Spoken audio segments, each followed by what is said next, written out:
Ellen McCauley at Parade Off in Syracuse, New York, 1 week before Thanksgiving. Now, some people quit a weight loss group right about now because they're like, huh, I'm just going to start again in January. And what I say to that is, if we're going to look at it as a feeding frenzy from now until January, is that how we want to look at our life? Or do we, Bob and I went on that cruise and we had the most incredible, wonderful time, and it wasn't all about the food.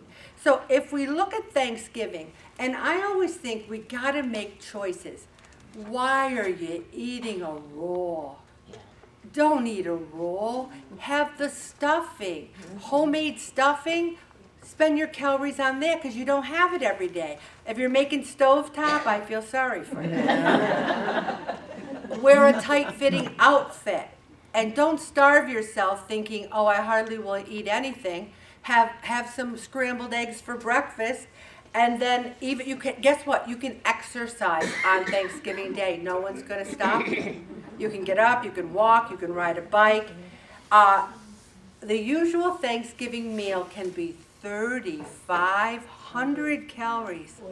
And if you need 1,000 calories a day to survive, like Ellen, that's 3.5 days worth of food in one meal. So we need to say to ourselves, where do I want to spend my calories? On chips and dip that you can have any day? Or do you want to have some candied yams that you don't have all the time?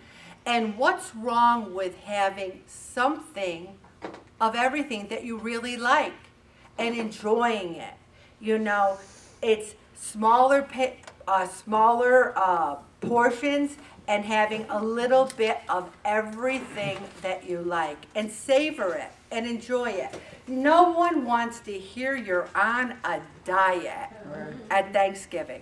And you know, it's funny, Father Malachi is going away Mass on Wednesday night, was it? Tuesday night. And we were there. Hey, I'm retired. I don't know what day of the week it is, right? So we were there Tuesday, and then we came downstairs because I wanted to give him a card and get a hug. I was like, oh my gosh, it was a pray it off nightmare. It was table upon table of cookies and pastries. I looked at them all. I made a conscious effort to walk around, looked at it all. Over there, it looked like there was carrot cake. I stared at that a little while. Cheesecake. And was it cheesecake? Cheesecake, I didn't too. eat anything. Oh. I looked at it all, and I went upstairs because I didn't want anything.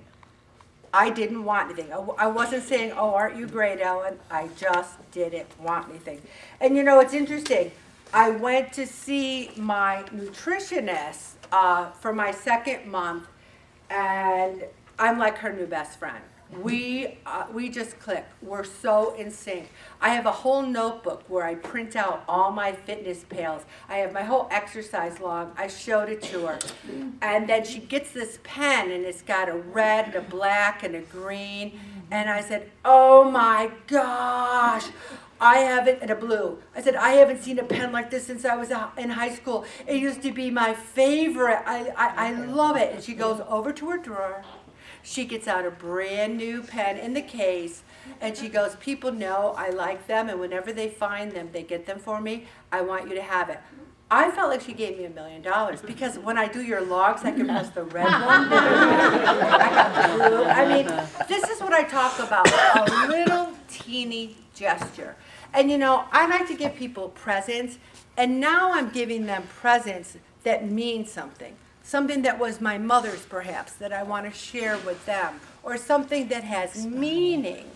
But you got to tell them what it means, because no one needs another gift card that you're going to lose anyway. No one needs anything that they're just going to put on the shelf.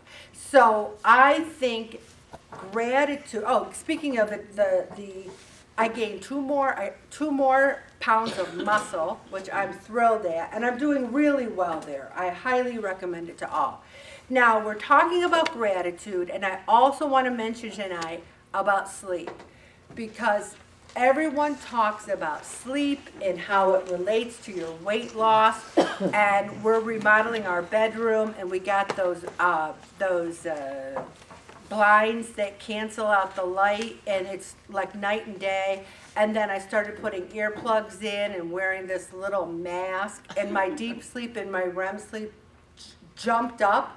You don't realize how many times a shadow will wake you up, or a car coming up the street or something.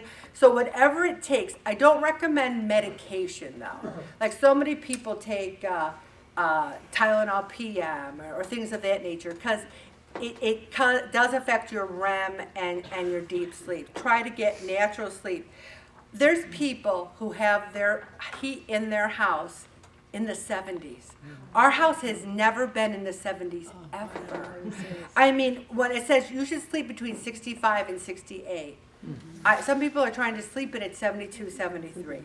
Also, I believe you should have, some people say sleeping naked is the best. I don't. When you have children and they grow up, you kind of don't really do that, even when they leave the house. And so I just the thought of it, I'm not judging you. But I wear nightgowns. How many people wear nightgowns? I mean, people wear, I got my sweats. I don't find that comfortable. Give me a nice silky nightgown, which I can roll around in. And even I have night underwear. Like my day underwear sucks me in, but my night underwear is loosey-goosey. See what I'm talking about? We need to look through all those things. And we also need to, I know you're going to go home and get some night underwear. I know you are. And we need to not have midnight snacks and not be drinking at night. People are eating dinner at 9 o'clock. I mean, Thursday night's late for us, but that's the only night. And napping. I mean, some people swear by it. I don't believe in it. Also, it's rare to sleep too much unless you're depressed, and then people do. Now, I am going to talk about 7 drinks to help support your immune system. The number 1 is water, and then fruit juices, but watch the calories and the added sugar. I'm going to try this ginger, where you get real ginger and grate it and mix it with, I think, I can't see what you mix it with, something, lemon juice. And then watch V8 and tomato juice, because there's a lot of sodium in it. Coffee's good for you, so is green tea and turmeric. This is a great recipe here for avocado, quinoa, and black bean salad. I mean, you look at it, it's got all kinds of good stuff in it. I would hold off on a lot of tortilla chips, but there's nothing wrong with a half a cup. And it's 334 calories, and it is, how many servings is it? A serving, 4. So 4, and it's 10 cups. So you can have a pretty generous amount. And this next recipe is for the person who said, don't you have any recipes that only have a couple of ingredients in it? So there's 4 eggs, there's ripe bananas, and a teaspoon of cinnamon, and you make pancakes. Bob and I made them, and they were the most delicious things we've ever had. And if you sit there and go, but I really don't like bananas, then don't make them, okay? It's really for people who like bananas. Okay, I'm going to stop right there. There's only 2 videos because I was just talking too much. And we're going to play the song.